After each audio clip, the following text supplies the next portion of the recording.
대한민국은 일본보다 잘 사는 사회가 되었을까? 사실일까? 어떤 과정이었을까? 누가 큰 역할을 했을까? 앞으로도 계속될까? 한국인과 일본인에겐 아주 중요한 주제입니다. 다른 나라 사람들에게도 꽤 흥미로운 주제죠. 첫째로 사실일까? 를 확인해 봅시다. 잘 산다는 기준에는 행복할까, 안전할까, 평등할까 등 의미 있는 것들이 많습니다. 가장 많이 사용하는 기준은 1인당 국내 총생산이죠. 국제통화기금 IMF가 분석하는 세계 경제 전망 데이터베이스를 보면 사실을 확인할 수 있습니다. 가장 최근인 2024년 10월 데이터를 보죠. IMF는 2024년 현재 한국의 1인당 GDP는 62,960pp달러로 일본의 53,059보다 18.7% 많을 것으로 분석합니다. 한국인 평균은 일본인보다 18.7% 더 부가가치를 만들어낸다는 뜻입니다. 그만큼 소득도 많고 소비도 많다는 뜻입니다. 한국인들의 1인당 GDP가 일본보다 많아졌다는 것은 사실입니다. 둘째로 어떤 과정이었을까? 를 알아봅시다. 이 그래프가 중요한 사실을 알려줍니다. 한국이 일본을 앞지른 시점은 2015년입니다. 2014년에는 한국이 일본보다 18pp달러 적었지만 2015년에는 254pp달러 많아졌습니다. 이후 현재까지 격차를 더욱 벌리며 앞서가는 흐름입니다. 가장 중요한 것은 이 흐름은 언제 형성되었을까?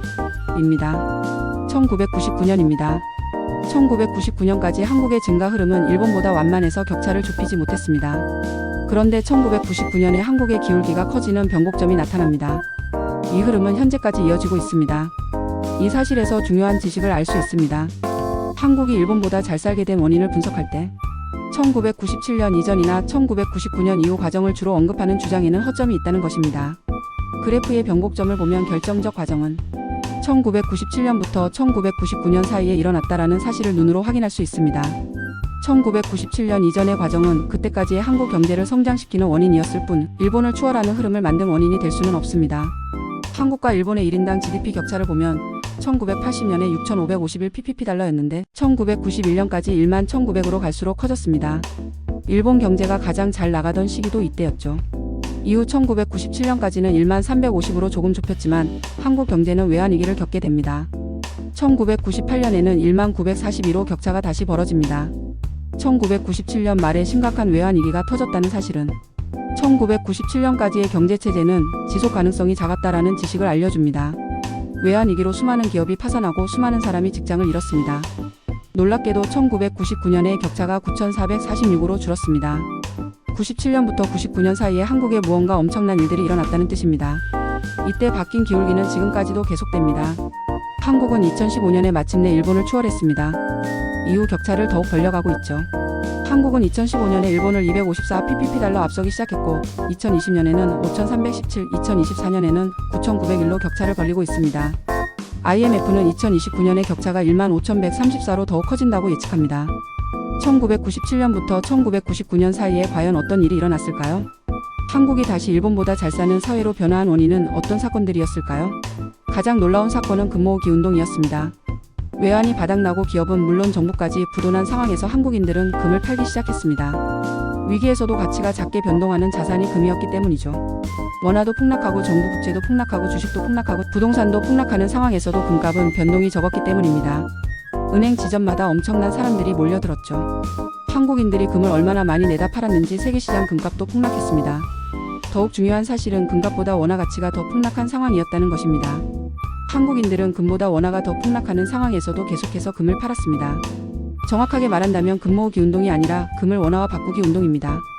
내가 손해를 보더라도 공공이 우선이다 라는 성공후사 정신이 발휘된 순간이죠. IMF 직원들은 물론 지구촌 주민들이 놀랐습니다. 뭐 이런 나라가 있지? 뭐 이런 사람들이 있지? 외환위기를 맞으면 못 갚아. 빌려준 놈도 책임이 있다. 깎아줘. 배째든지? 하는 나라가 많죠. 의로운 사람 10명이 없어서 멸망당했던 소돔과 고모라는 들어봤지만 수백만 명이 나서서 본인들은 정작 아무 책임도 없는 정부와 기업이 저지른 잘못을 해결하겠다고 희생하는 경우는 세계사에서도 전대미문의 사건이었습니다. 금모으기 운동은 경제사를 넘어 사회사, 문화사까지 다시 쓰게 만들었습니다. IMF와 채권자들은 채무 연장에 동의하게 되었습니다. 금모으기 운동이라는 희대의 사건을 보고도 비탄감도 아닌 채무 연장조차 동의하지 못한다면 베니스의 상인에 나오는 샤일록은 내가 아닐까? 라는 자괴감이 들지는 않았을까요? 한국 정부는 2001년까지 IMF가 빌려줬던 195억 달러를 남김없이 갚았습니다. 한국은 무해한 나라다. 한국인들은 결코 다른 사람들에게 손해를 끼치지 않는다. 라는 이미지는 이때부터 만들어지기 시작했습니다. 1997년에 39억 달러로 바닥을 쳤던 외환보유고는 2000년에 800억 달러로 증가했습니다. 1998년에 280까지 폭락했던 코스피 지수는 1년 만에 1000을 돌파했습니다. 1997년에 29%까지 올랐던 금리는 1999년에 9%로 떨어졌습니다. 외환위기를 겪었던 수많은 나라들 가운데 가장 빨리 벗어난 곳이 한국이죠. 고려말 무신인 최영 장군은 황금 보기를 돌같이 하라 는 말을 남겼지만 고려를 구하지 못했습니다. 그런데 천년 후에 황금을 원화와 바꿨던 많은 사람이 대한민국을 구해냈습니다. 당시에 자녀의 돌반지, 결혼 예물까지 내다 팔았던 분들이 바로 한국이 일본보다 잘 사는 사회를 만든 1등 공신입니다. 이 영상을 보는 시청자께서 금모으기 운동에 동참하셨나요? 바로 당신이야말로 한국이 일본보다 잘 사는 사회를 만든 1등 공신입니다. 부모님께서 금모으기 운동에 동참하셨나요? 당신의 부모님이야말로 한국이 일본보다 잘 사는 사회를 만든 1등 공신입니다. 이때 경제체제의 혁신도 함께 일어났습니다. 부가가치가 작은 일자리는 사라지고 부가가치가 큰 일자리가 증가했습니다. 마침내 2015년에 한국의 평균 일자리는 일본보다 많은 부가가치를 생산하기 시작했습니다. 외환위기 당시 많은 사람이 일자리를 잃는 고통을 겪었지만 2015년에는 더욱 좋은 일자리를 만들어냈습니다. 이분들 역시 1등 공신이 아닐까요? 한국이 정보통신 강국이 된 것도 이때였습니다. 1998년에 집권한 김대중 정부는 단지 외환위기에서만 벗어나는 것이 아니라 미래산업을 키우는 정책을 펼쳤습니다. 재원이 부족한 조건에서도 정보통신과 교육에 대규모로 투자했습니다. 그 결과 정보통신은 물론 반도체, 디스플레이, 조선, 가전, 식품, 패션, 화장품, 방위산업 등 여러 산업에서 한국이 일본을 넘어섰습니다.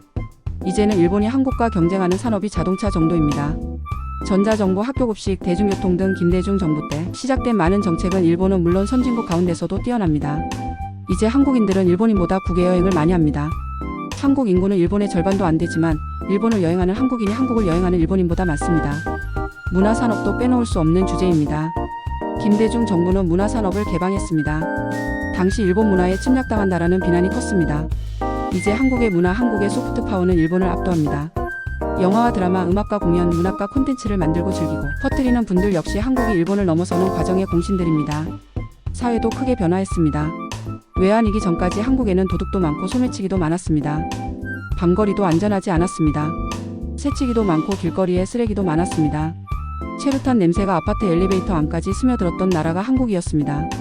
경제가 성장하고 외환위기를 벗어나고 선진국에 진입한 나라는 덜어 있지만 한국처럼 사회까지 바뀐 나라는 찾아보기 어렵습니다. 마지막으로 한국이 일본을 넘어선 흐름은 앞으로도 지속 가능할까? 라는 주제를 살펴봅시다.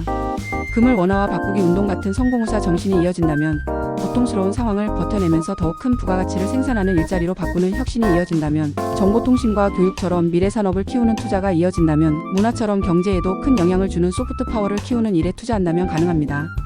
반대로 성공후사 문화를 깨트리고 일자리 혁신을 소홀히 하고 미래산업 투자를 줄이고 문화산업에서도 소프트파워가 뭐냐? 내 지분, 내 수입이 중요하다라는 이들이 많아진다면 어렵겠죠.